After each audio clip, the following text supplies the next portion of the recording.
अगर आपको हमारी वीडियो पसंद आए तो उसे लाइक, शेयर और सब्सक्राइब जरूर करें। नमस्कार दोस्तों, मैं श्याम वशिष्ठ और आप देख रहे हैं पीआर खोज। नशा करो तो समाज सेवा का करो, हमेशा किसानों को आगे रखूंगा और किसानों के बीच रहूंगा। सीएम के ओएसडी वीरेंद्र बड़खालसा संगठनों ने किया जोरदार स्वागत। सोनीपत की नई अनाज मंडी में सभी धार्मिक और सामाजिक संगठनों ने मिलकर सीएम के ओएसडी नियुक्त होने पर वीरेंद्र बड़खालसा का जोरदार स्वागत किया।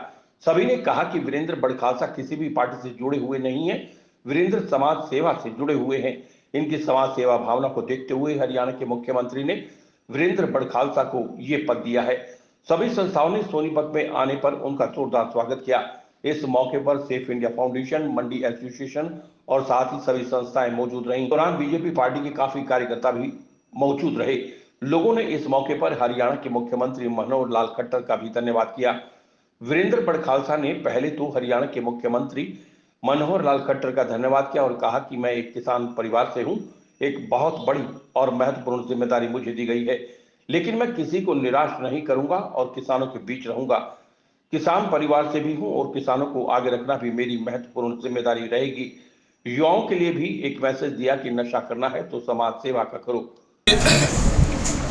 माननीय मुख्यमंत्री जी ने जो ये जिम्मेवारी मुझे सौंपी है, तो ये एक तरह से मेरे रूप में समाज का एक जो बहुत बड़ा वर्ग है उसके लिए मुझे एक तरह से नियुक्त किया है और उन वर्ग को सम्मान भी दिया है और उस वर्ग को अपना किसी प्रकार का कोई व्यवधान कार्यों में है उसको पूरा करने के लिए उनके विचार मुझे लगता है होना चाहिए। और आज ये शुरुआत है, मुझे लगता है कि हम सब लोग मिलकर के एक अच्छा समाज निर्माण का कार्य है। मैं मुख्यमंत्री जी के बारे में केवल इतनी बात कहूँगा कि वो एक राजनीति की नूतन परिभाषा है, राजनीति की एक विशुद्ध परिभाषा है, जिन्होंने राजनीति को अपनी बपोती ना समझ करके जन सेवा का साधन माध्यम माना है। तो ऐसे रात दिन लगने वाले मुख्यमंत्री जी ने जो निर्णय लिया है उस निर्णय के उनकी भावनाओं के अनुरूप मैं उतरूंगा, खरा उतरूंगा, इसके लिए मैं प्रयत्नशील रहूँगा। बस आज के लिए मैं इतना ही कहूँगा। मैं समझता हूँ कि जी युवाओं को नशे की तरफ, जहाँ हमारा जो ये समाज बैठा है, मैं जिस आज कार्यक्रम में आया हूँ, वास्तव में अलग अलग विषयों में ये लोग काम करते हैं। तो मैं कल खाप के कार्यक्रम में था, दैया खाप के कार्यक्रम में था, तो वहाँ पर हमने बहुत पहले एक स्लोगन दिया था, मैं प्रवक्ता भी रहा हूँ दैया खाप का।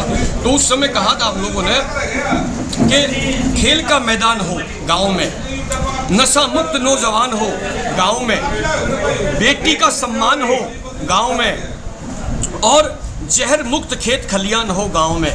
ये इस प्रकार का एक समाज का एक कार्य है और इस समाज के कार्य में बढ़ चढ़ के हम लोग भाग लेंगे और इस विषय को समाज में एक जागृति का माहौल, ये जो सारा समाज खड़ा होकर करेगा, सरकारी रूप से इस प्रकार का जो काम होगा उसमें हम सब लोग इसका सहयोग करेंगे। सरकार जन्म जब लेता है जी, जब किसी चीज़ को हम अपना समझने लगते हैं कि मान लो मैं ओएसडी बन के आया, तो मैं ओएसडी बन के आया तो मेरा जो पहला स्थान वहाँ दर्शन था वो हमारे खास खाप के चबूतरे पे जाने का इसलिए था कि वहाँ पर एक न्याय की वेदी है वो। तो उस न्याय की वेदी पर जाकर के हमने अपने आप को समर्पित किया है और ये सोचा ही नहीं कि दायित्व मुझे मिला है, बल्कि समाज के एक आम आदमी को प्रतिनिधित्व मिला है। मैं इस मान को चल रहा हूँ, तो इसलिए मुझे नहीं लगता कि घमंड मेरे अंदर या इस प्रकार का कुछ आना चाहिए। और बाकी ये सब लोगों को मैंने एक अपनी लगाम दे दी है ताकि मैं कहीं गलत करूँ तो ये मुझे रोक सकते हैं, टोक सकते हैं। पीआर खोज के लिए रणबीर ओइला के साथ श्याम वशिष्ठ।